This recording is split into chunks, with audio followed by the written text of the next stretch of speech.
মানে এমন না যে প্রিপারেশন বন্ধ করে দিলে এখন থেকে আমার চান্স হয়ে যাবে, রেজাল্ট খারাপ হয়েছে প্রিপারেশন বন্ধ করে দিলে মনে হয় ভালো হবে, না, বন্ধ করাটা কোনো ক্রমেই সলিউশন না। আমি আমার এক্সাম্পল বলি। ফার্স্ট অফ অল, তোমরা জানো আমার এইচএসসি তে রেজাল্ট কি? আমার এইচএসসি তে রেজাল্ট কি এটা কি জানো? আমার এইচএসসি তে কিন্তু গোল্ডেন ছিল না। সো অনেকেই হয়তো জানো না, আমার এইচএসসি তে কিন্তু গোল্ডেন ছিল না। আমার কিন্তু বাংলায় এ প্লাস মিস ছিল। সো বাংলায় যখন এ প্লাস মিস ছিল, তখন অ্যাকচুয়ালি সত্য কথা, যখন আমি বাংলায় রেজাল্টটা পাইলাম, বাংলায় এ প্লাসটা মিস, তখন আমার পড়াশোনার জেদ আরো বেশি বেড়ে গেছিল। মানে তখন আমি বুয়েট টার্গেটে পড়তেছিলাম, বা রেজাল্ট আসলো বাংলায় প্লাস মিস, তারপরে আমার পড়াশোনার গতি আগে যা ছিল এরপরে আমার জেদ আরো বেড়ে গেছে।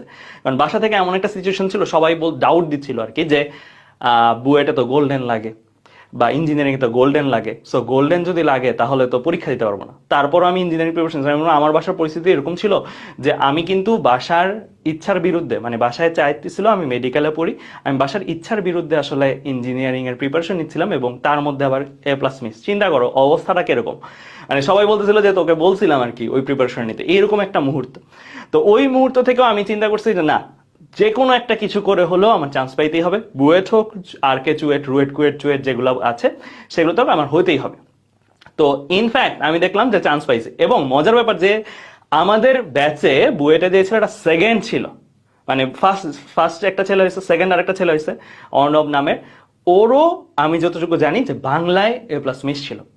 সো বুঝতেই পারতেছো যে যখন তুমি পরবর্তীতে এই যে এলিজিবিলিটি লিস্টটা দিবে, এরপরে তুমি যখন ভর্তি পরীক্ষা দিতে পারবো, তখন কিন্তু আর কোনো ভেদাভেদ নাই, তখন কিন্তু সবাই আবার সমান হয়ে গেছে।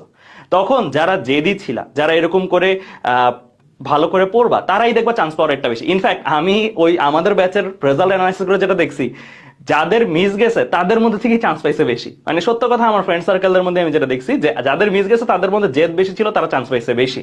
মানে এই জিনিসটা কাকতালীয় ভাবে আমরা দেখছি। অ্যান্ড আরেকটা এক্সাম্পল দিব, সৌমেন নামে আরেক ফ্রেন্ড আছে আমার, সো আমরা একই সাথে কোচিং করছিলাম, ওর ইংলিশ আর আইসিটি এই দুইটাতে এ প্লাস মিস গেছিল। নটরডেমের ছিল ফ্রেন্ডটা, সো ইংলিশ আর আইসিটি দুইটাতে এ প্লাস মিস গেছিল। গেস হোয়াট, ওর পজিশন কত ছিল? ওর বুয়েটে ওর পজিশন কত ছিল? গেস হোয়াট, ইংলিশ আর আইসিটি দুইটা সাবজেক্টে এ প্লাস মিস ছিল, ওর বুয়েটের পজিশন ছিল 33 বা 32 এরকম।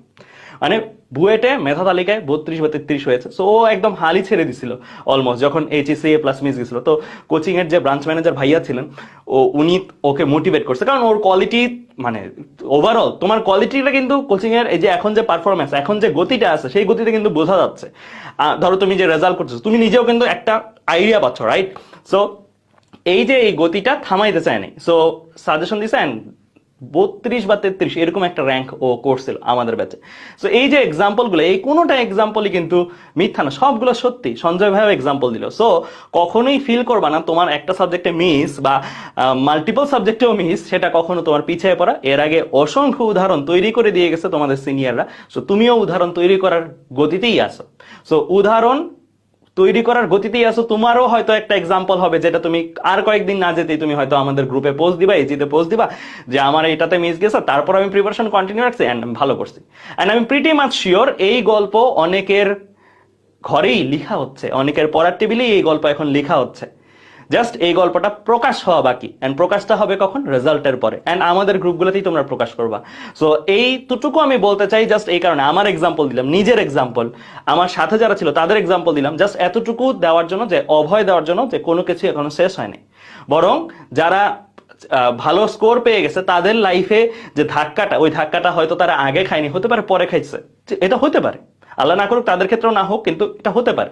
চিন্তা করো যে তুমি 99% 98% হলে কিন্তু বুয়েট প্রিলিতে আটকে গেলা, আর অন দ্য আদার হ্যান্ড যেই ফ্রেন্ডটার হয়তো ইংলিশ একটু মিস গেছিল, বাট একদম লাকিলি ওই পর্বটা পার করছে, সে ভালো করতে পারে। যেমন এবারের বিশ্বকাপটাই চিন্তা করো, আমি যদিও আর্জেন্টিনার ফ্যান না, বাট স্টিল চিন্তা করো, আর্জেন্টিনা কি গ্রুপ পর্বে হারে হারে অবস্থা, রাইট? গ্রুপ পর্বে বাদ চলে যাবে এরকম একটা অবস্থা, গ্রুপ পর্বটা কোনো রকমে পার করলো, তারপরে তো প্রত্যেকটা জিতে একদম লাস্টে ওয়ার্ল্ড কাপ জিতে গেল, রাইট?